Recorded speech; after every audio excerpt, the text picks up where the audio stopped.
Perfect. Yes. Thank you all for joining us this morning for our community spotlight. Welcome, welcome, welcome. We're spotlighting today Trans Housing Atlanta program and one of its co-founders, Ms. Jamie Roberts. And I'm so excited about this opportunity and this moment to speak to Jamie about Trans Housing Atlanta program and herself. And because we've known each other for so many years, I wanted to invite Chamblee and Aaron Swinson to join us in on this conversation because this is like a family reunion and we could not miss this opportunity to bring us all together. So we're gonna have a conversation as if we're in our living room back in the day when we first met. So we're gonna delve into the conversation. Well, let's welcome Aaron Swinson and Dee Chamblee to the conversation, and we're gonna delve in. So Jamie, how are you today? I'm good. Good, wonderful. Yeah, We're glad happy. to be We're here. happy that you're able to join us. So, for those of us that have been living on the rock, tell us about Trans Housing Atlanta program. So, Trans Housing Atlanta program is was a long time in coming. Uh, just speaking for myself, uh, I had started with my association with Erin Swinson, who's also on this call. Uh, Erin had her phone number on the internet for Atlanta Gender Explorations way back in 1999 and was my first contact with the transgender community of Metro Atlanta. And uh, my uh, attendance of Atlanta Generation Support Group led me to meet Dee Chamblee. And uh, from there, uh, I collaborated with Dee and Legender to uh, get funding for Legender. And we got a grant from the U.S. Conference of Mayors. And it was through our work on that grant. And at the time, Legender had an office on Mitchell Street in downtown. And upstairs from Anise, Zena Age, also gave us a lot of help and support in those days. And so we worked on the grant for the U.S. Conference of Mayors, and that's how I met Tracee McDaniel. And Tracee would come to our regular support group for Legender. And also at the time, Dee Chamblee for years had been using her spare bedroom for housing for homeless trans people and gender nonconforming, gender non-binary folks.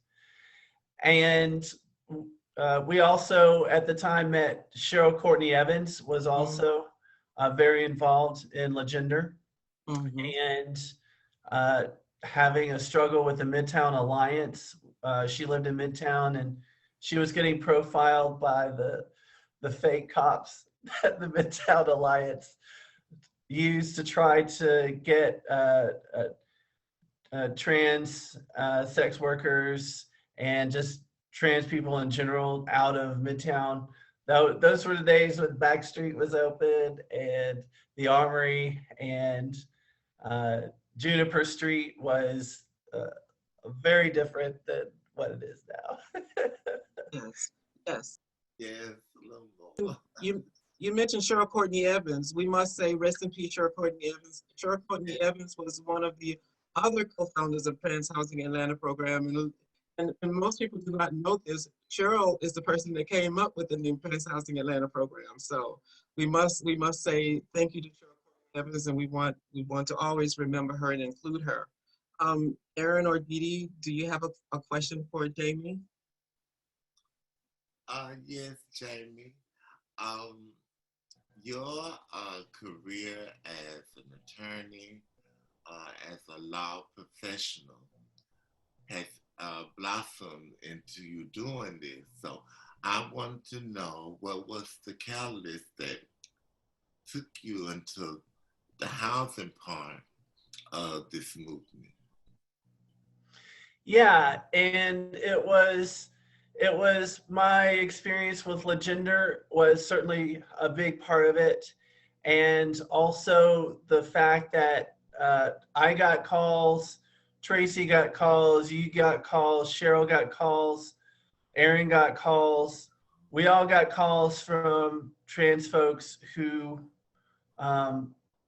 needed housing, emergency housing, and the shelters here in Atlanta were mostly faith-based and were not kind at all to trans and gender nonconforming folks. There was one member of Atlanta Gender Explorations, in particular, Alice Johnston, who she transitioned in South Georgia, and she had a job with the state government at a college in Middle Georgia, and when she transitioned on that job, she got fired. This was before the protections of Glenn v. Brumby was settled law. And she came to Atlanta Gender Explorations Group. And she had a hard time finding employment, living full-time as her gender and her transition gender and her true gender. And her assets eventually dwindled, and she found herself in a position of having to go to a shelter here in town, Salvation Army. They said, yeah, you can stay here if you stay on the men's side and dress in men's clothes. And she found that unacceptable. And so she went out to Chattahoochee National Forest and ended her life. I think one of the last people to talk to her was Monica Helms, who at the time was head of Trans Action, another advocacy group, who also got calls. And so it was crystal clear to me after the death of Alice Johnston that the community need to come up with a response to the problem of trans folks experiencing homelessness in Atlanta and the situation with the shelters. And that was a large part of our advocacy at the time with Legender too. We were struggling with Gateway Shelter, who was also not very nice to trans and gender non-binary, gender non-conforming folks. And so at one point, Philip Rush, who was working for the United Way, founder of the Rush Center, got together a council. Aaron was there, Tracee was there, Dee Dee was there, I was there, Monica Helms was there, and tried to get the shelters to come along and be friendlier to trans folks, and the shelters just refused, despite Philip's best efforts. So it was clear after that experience that the community needed to come up with a response. We can't wait for the establishment. We couldn't wait for the establishment to meet that need. Yes, we want to say, you mentioned Philip Rush. We want to say rest in peace, Philip Rush, because Philip Rush has been an ally to us, and he's been there for us. So we want to keep him in our space also. Aaron, did you have a question for me? Well, we thank you. We have had a very hard time. Michael Adey is the convener of this conference. And when we first suggested the idea of connecting with the Trans Housing Atlanta program, we all were using the colloquialism that we all use, FAP. And we had a very, very hard time getting Michael to agree to use that term. He still hasn't. He still doesn't get it. He's got to say it all out. And so we say, it's FAP, Michael, it's FAP. Have you found that, Atlanta has been kind of, very unfortunately, trying to shrink its homeless population and sort of reducing the spaces and places where people who are homeless for whatever reason have a chance to to sleep and just to be. Has that had an impact on the Trans Housing Atlanta program? Has that increased the requests that you've had? Yeah, I think the demand was always there, and it's still a huge demand. There's always trans and gender non-conforming folks coming to Atlanta, and uh, so we've had to grow our capacity to meet the demand, and we're still in that process. And so, yeah, the demand is huge. Trans and gender non-binary folks still experience a lot of problems maintaining finding housing, maintaining employment, finding employment. People come to Atlanta with, just all their possessions, carried with them to start over, and so the demand is always going to be there. Well, I won't say always. Ultimately, our mission is to meet the demand and find a way for the community to have safe housing and to eliminate that as a problem. And since we started, the folks on this call, the younger LGBT community stepped up. There's a new trans housing coalition that started with a windfall from a GoFundMe page, and they're getting started too. So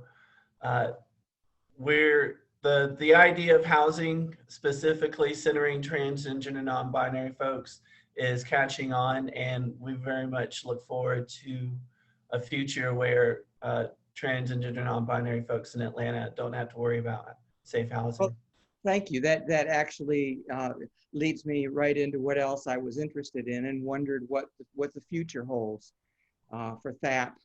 And if you have any dreams that people who are on this call can help with, or maybe dream alongside of you.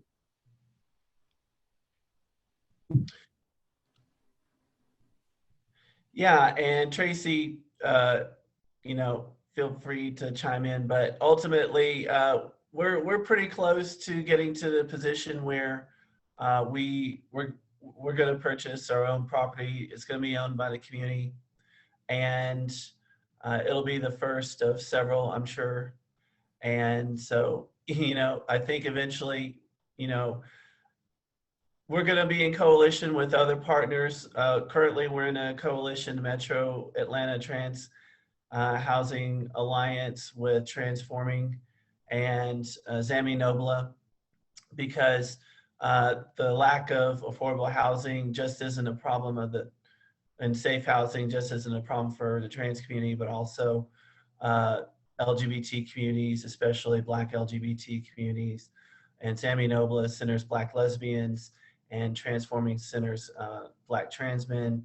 And so I think ultimately there's going to be a broad coalition of groups working towards the same goal. And I very much look forward to the future where, we've met the demand.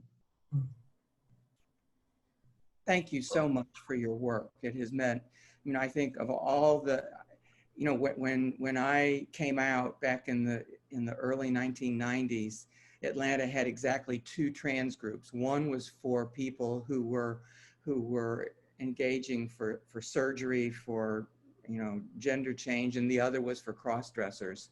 And now there are so many transgender groups, you can't keep up with them anymore. There are dozens and dozens and dozens, but none of them are as important, in my estimation, as Trans Housing Atlanta program and the work that you guys do.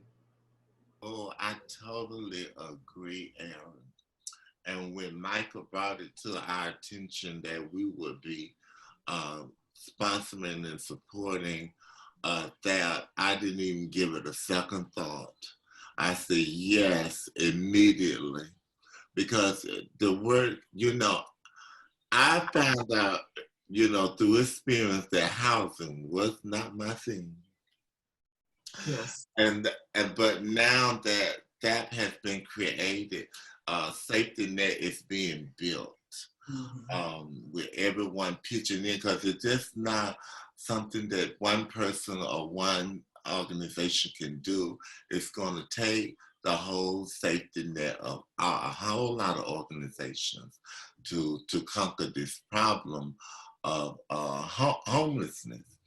And I want to know more about the emergency housing that we're trying to build, like with people that will let people stay in their homes, you know, for a few days or a week or so, or whatever, you know, but they're not in an organization, but they're offering their place to stay like I did when I first started out. So how is that part of and going? Yeah, and early on, one of the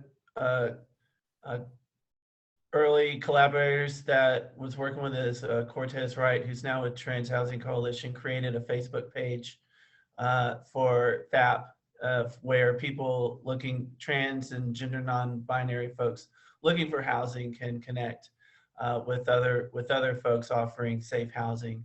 And so in addition to direct services, we also have a model of kind of mutual aid running at the same time, where folks with resources can connect with folks looking for resources.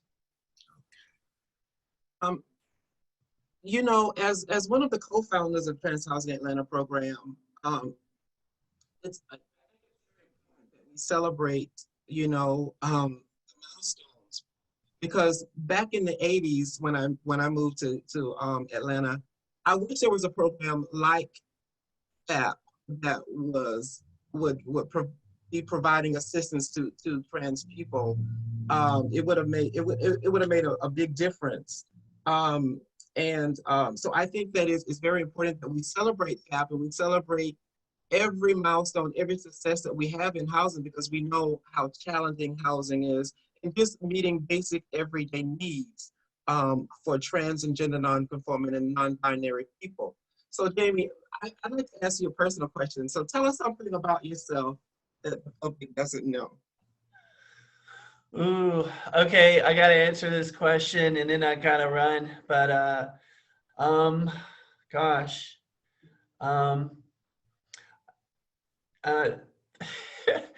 I was an on-air personality, a DJ in Middle Georgia. Wow, and, really?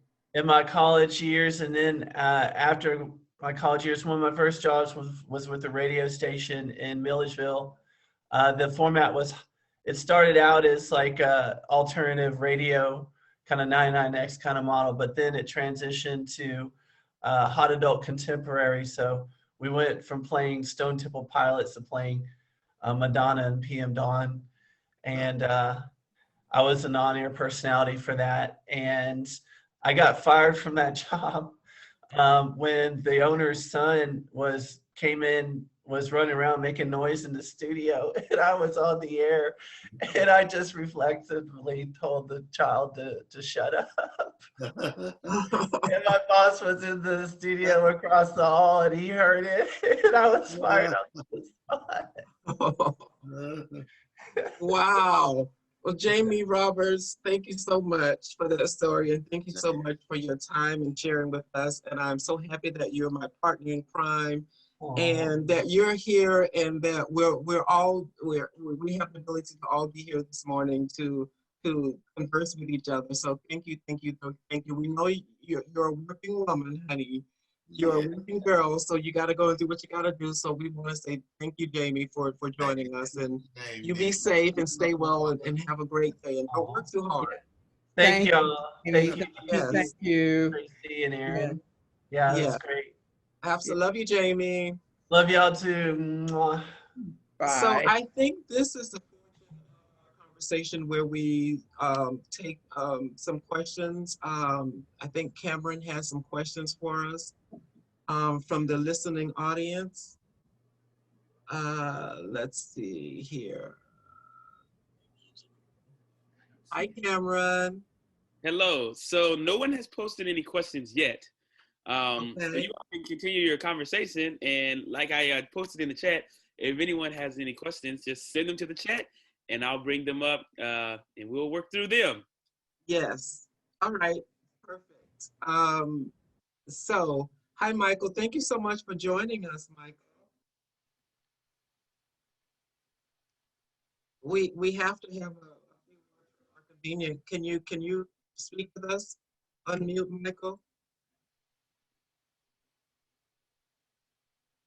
He's having some technical difficulties. Michael, Michael has put a question in the chat.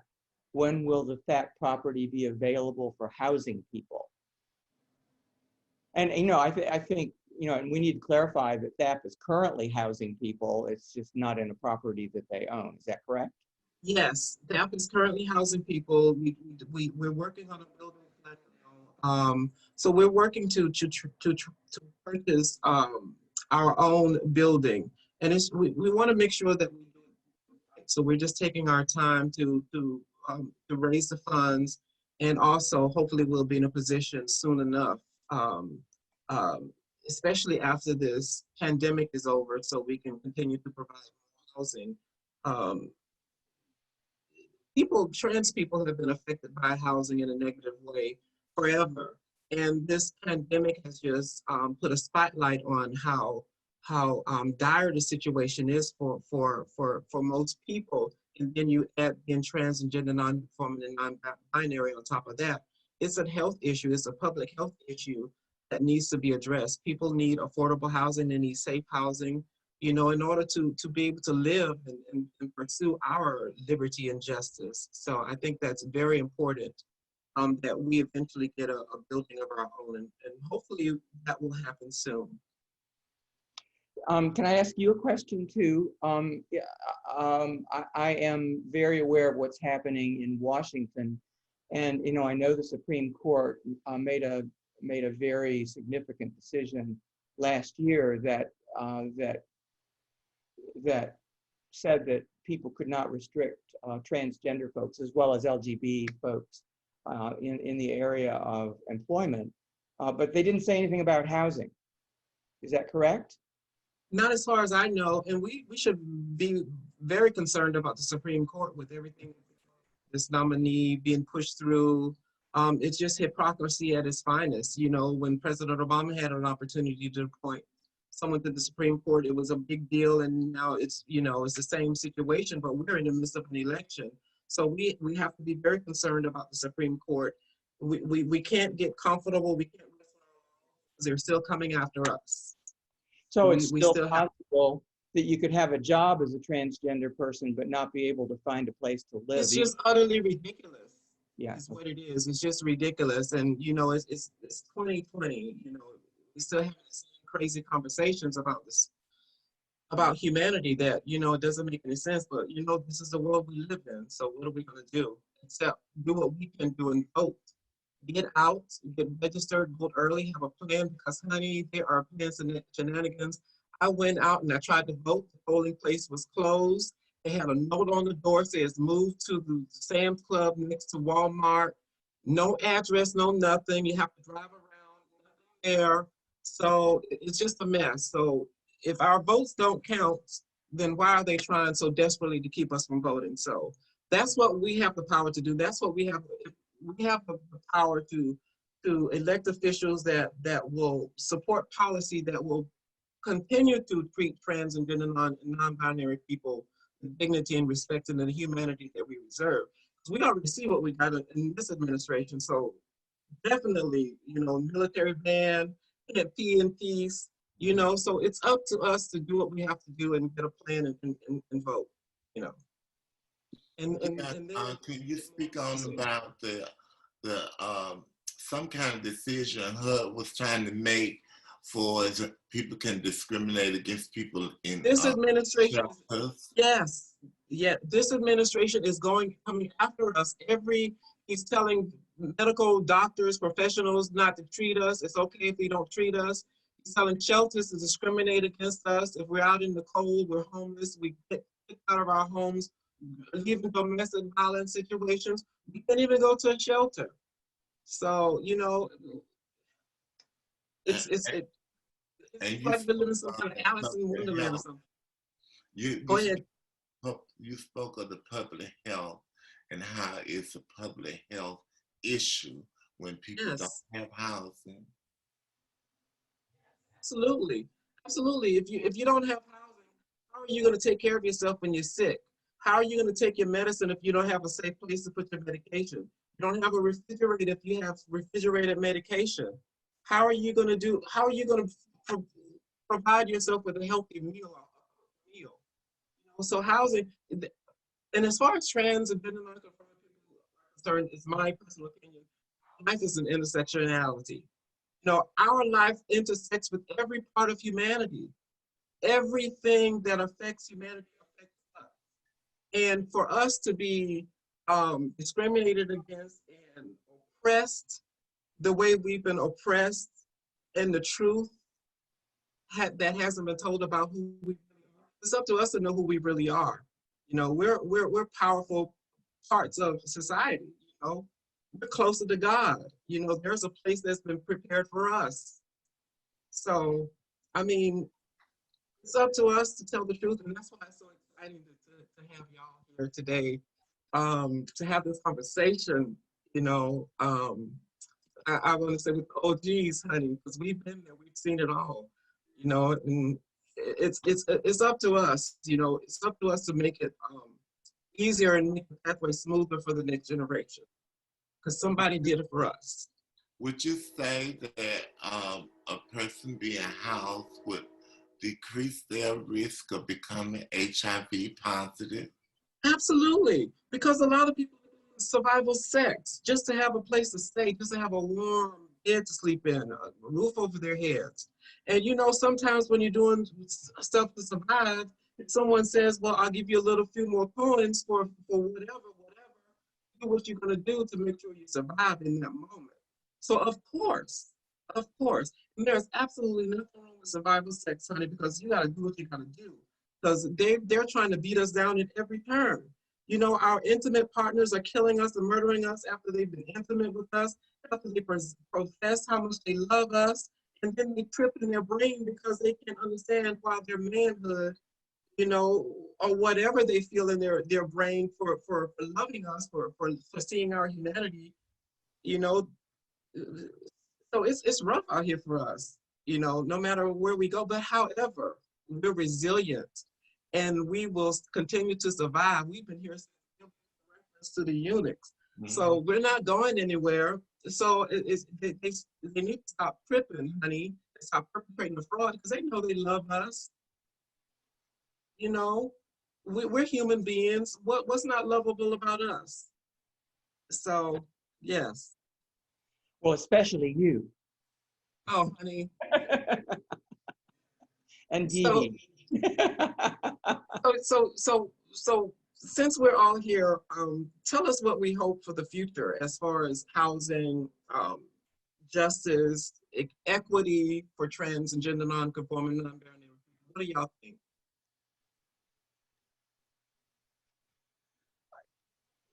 Yeah, I think providing housing and work are two of the primary things. I think every person deserves the opportunity to support themselves and to have a safe, clean, respectable place where they can relax and feel proud to be themselves, and not worry that they're going to get sick or be attacked or some other kind of terrible thing. So I have grandiose dreams, of an apartment project with transgender people and a job training facility next door, so trans people can learn how to do all kinds of things that we should be able to exploit, like electronics and computers and office work and all the stuff that can help folks. I had a great idea once for a group home that was half people who were severely physically disabled and half trans people. And this whole endeavor got supported by the housing needs of the disabled people, and the trans people were there to work and support them And we would have support groups and help trans people with trans issues, with transitional stuff if they needed it and stuff like that. And, you know, I thought that would be a great collaborative community. You know, if I were younger, I think I would do that. Yes. Well, I think it's very important for us to dream, because in order to achieve it, we have to conceive it. We have to be able to see it. And I believe in positive affirmation. So when you put it out there in the universe, when you put the positive things come to fruition. So I think, yes, dream, honey, dream on. Miss Dee Dee, And yes. back on that of being able to see in our spirit power, because our spirit power is so much greater, and to be able to see, then it happens in the natural.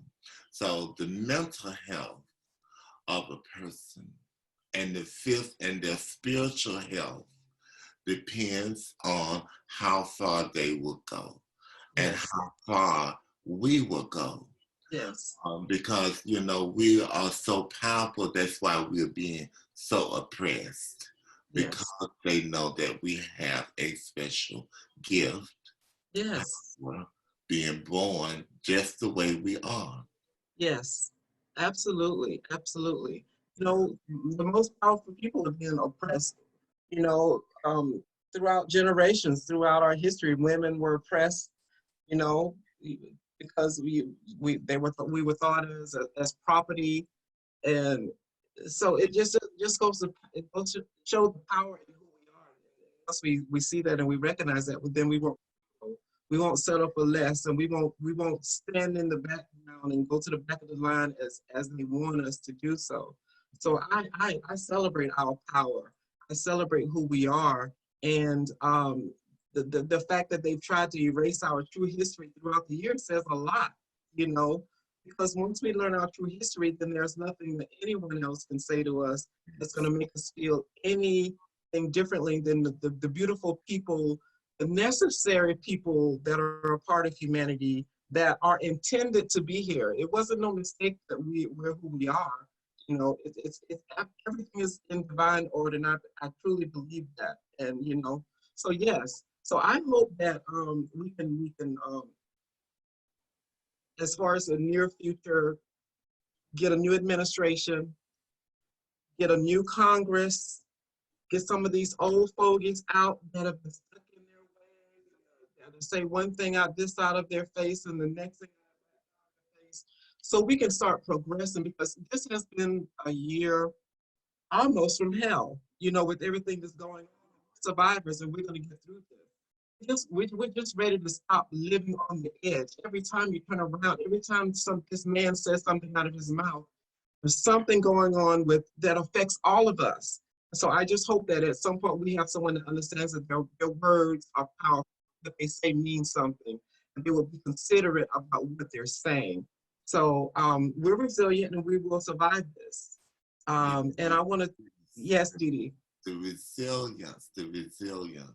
When Yes. we did the National March on Washington, while this administration was in office, we were going against that power, even though it seemed like it was, you know, nothing being done. But because we stood there and walked that whole march down to that Capitol, our community together was the most powerful thing. And then this happened. But that right there was a symbol to me how far we had actually come. Yes. That we could come together all across the country and have a national march on Washington. So Yes. I that is a dream that I thought I would never see. And I thought I would never be one walking in it. You know, and Absolutely. Pearl had to help me the last block.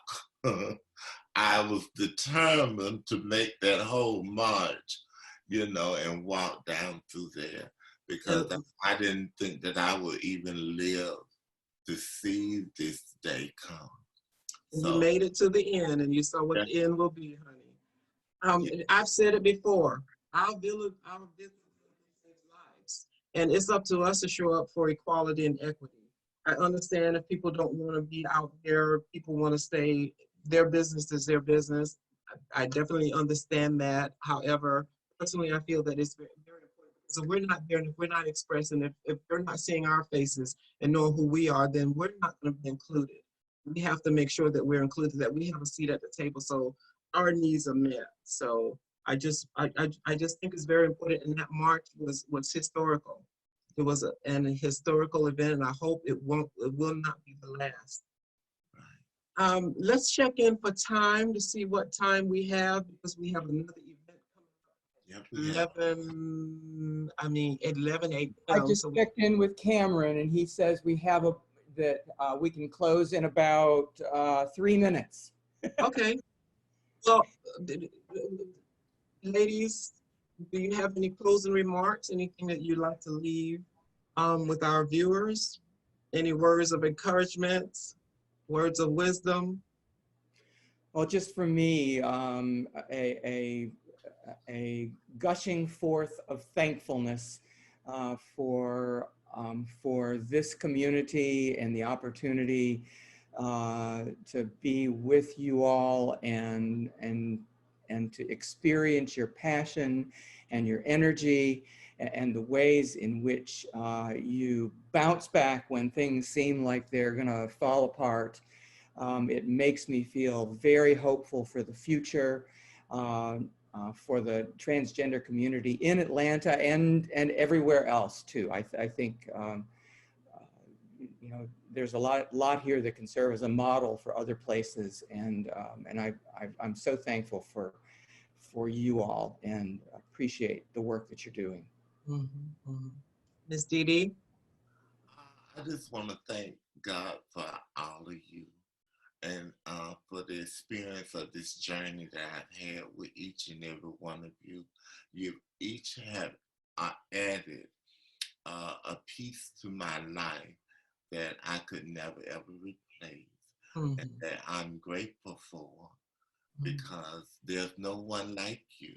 You're one of a kind creations, and all of you. I've seen your essence. I've seen your spirit. I've seen you come out, grow right before my eyes. So I've experienced a lot from you all that has added to my life. And I thank each and every one of you. No more. And we want to thank you, Dee Dee. We want to thank you for trailblazing, for paving the path, for making the path smoother, for all the work that you've done. And you're a blessing to us, and you're a blessing to our community, and we're grateful. We want to say thank you, thank you, thank you. And Aaron, thank you for the powerful work that you're doing, and the work that you're doing to assist people, to guide people, to guard people, to help people. So thank you, Aaron. Thank you, thank you, thank you. And we want to say thank you to our fearless leader, Micah Adi. He's not speaking to us today because he's probably scared we're going to make him say fat, but we want to say thank you, Michael. We love you. We love you. And so my closing remarks are, always remember, human rights are trans rights, and trans rights are human rights. And Black trans lives matter also. So we want to say thank you all so much for tuning in, getting up early this morning. And we want to say thank you, thank you, thank you. Be safe, be well, and have a wonderful day. Thank y'all, thank y'all. Hasta la vista, baby.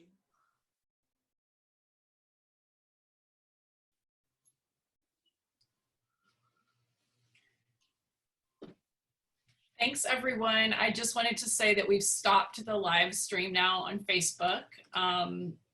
It looks